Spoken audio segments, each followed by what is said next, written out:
masalah Densus ini ya, dia sudah mendeteksi ada orang yang punya paham terorisme.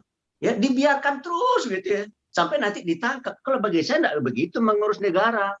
Kalau ada orang yang punya pandangan, di mana pandangnya itu bertentangan dengan Pancasila, ya didekatin.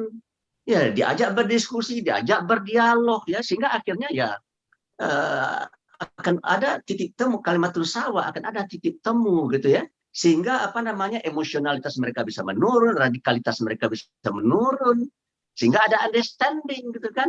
Tapi ini kan tidak seperti itu cara penanganannya kan. Misalkan ada seseorang dianggap teroris, dipantau terus, ya diikutin terus ya.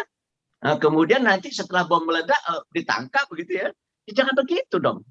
Kalau bagi saya ya kalau kita memang sepakat dengan Pancasila sebagai bangsa kita ya, Undang-Undang Dasar 45 sebagai hukum dasar kita tidak begitu caranya. Yang kita lakukan itu adalah bukan bukan memukul tapi merangkul, bukan membidik tapi mendidik gitu. Oleh karena itu bagi saya ya ya Densus jangan hanya ya saya kadang-kadang juga suka kesal dengan polisi ya.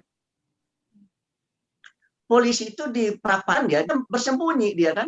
Begitu dia bersembunyi, mestinya dia kan berdiri di perapatan, nampaklah oleh para pengendara itu ada polisi kan, sehingga mereka tidak langgar orang merambut. Ya, tapi mereka kan bersembunyi, begitu bersembunyi dia tangkap kan gitu ya.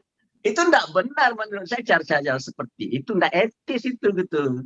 Semestinya preventif supaya tidak terjadi pelanggaran lalu lintas ya dia berdiri gitu di pinggir jalan gitu kan ya. Tetapi di beberapa tempat saya lihat ada itu dibuat patung polisi gitu ya.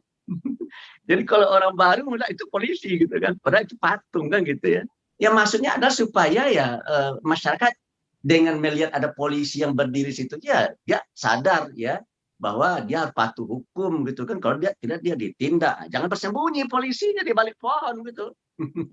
Tapi ini Nah, Pak, oleh karena itu bagi saya ya ini yang tidak tampak oleh saya ya di dalam